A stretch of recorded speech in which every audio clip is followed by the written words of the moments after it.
traumatized African American child's behavior is labeled as a pathology that needs to be punished or some maladaptive conduct that needs to be properly diagnosed, medicated, treated, and cured. Perhaps this matter would be better served if we would work to better understand and address what these young people are experiencing in their own environments rather than simply punishing them for responding to elements present in their environments. Hello, my name is Rex Waddell, and I'm currently a PhD candidate in the College of Education at the University of Missouri, St. Louis. And I want to speak to you about research I'm currently pursuing entitled The Impact of Adverse Childhood Experience on African American GED Recipients' Performance in Elementary and Middle School. This research seeks to determine the relationship between adverse childhood experiences as presented in the 1997 Kaiser-Permanente research with any causation factors that may contribute to the poor academic performances and social-emotional development of African American elementary and middle school students.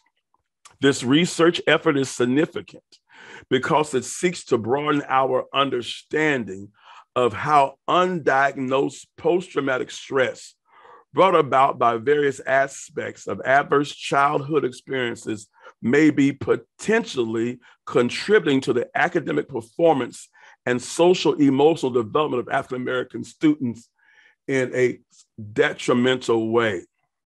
The findings of this research will provide important information and lived perspectives that will help both academic and social work practitioners and mental health workers better understand and more effectively address the many academic and social emotional issues present in the African American student population.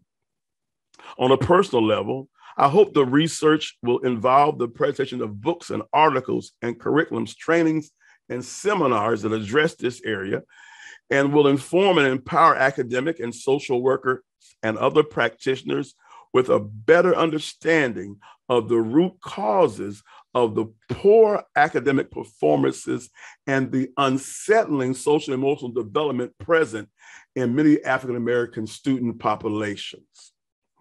Now, there are three primary research questions. Question number one, how did adverse childhood experiences contribute to the lower academic achievement and poor social emotional development during the elementary and middle school experience of African Americans?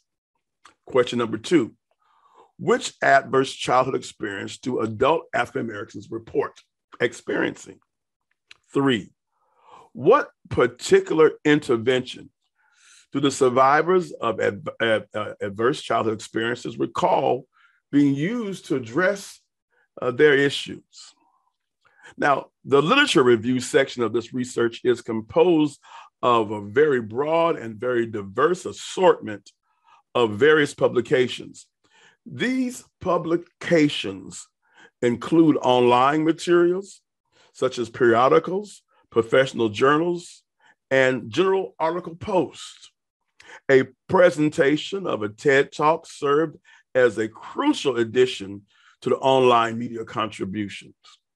Significant contributions also include the 1997 Kaiser-Permanente Adverse Childhood Experience Report that involved over 17,000 participants. The TED Talk we spoke of, it was a presentation by Dr. Nadine Burke-Harris, and it detailed the impact of adverse childhood experiences on the physical and mental well-being of adult survivors. Another key contributor was a book entitled Post-Traumatic Slavery Disorder. This book expressed the correlation between the manifestation of a continuum of various levels of post-traumatic disorder overly present in the African American population and points to slavery and institutionalized racism as its core contributor. We also have a host of other books, articles, and interviews and internet postings that express the present dire academic and social emotional trajectory of many African-American students. Now, when we speak of the philosophical concepts, there are several that are being utilized in the research here.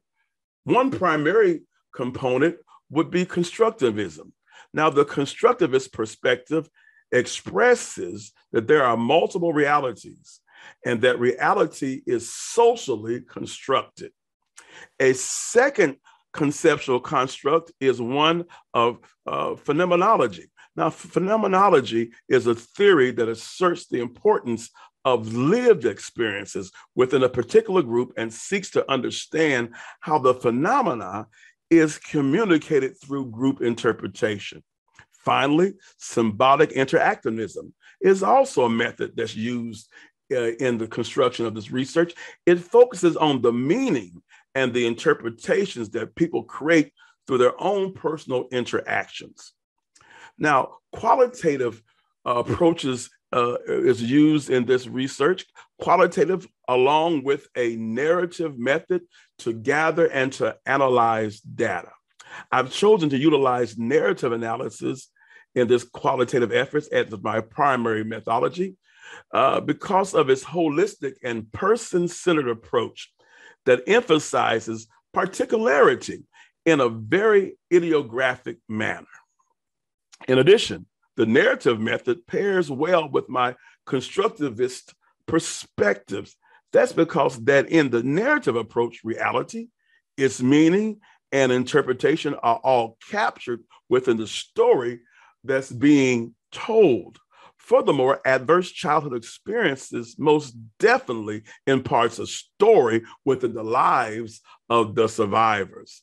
It's a narrative. It's a story that is uniquely personable and uniquely and exclusively their own. Now, there are some limitations innate in this type of research. First of all, the very subject matter can be difficult to pull people in to participate, coupled with the time required to complete a narrative investigation may limit my ability to acquire a sizable number of participants. Likewise, the narrative data may not be able to be generalized over a large population. Now, in conclusion, scholarly data concerning the impact of adverse childhood experiences on African-American school population is very limited. This research will hopefully call attention to this matter and encourage further investigation and more critical inquiry. Again, I'm Rex Waddell, and I want to thank you for this opportunity to share this with you.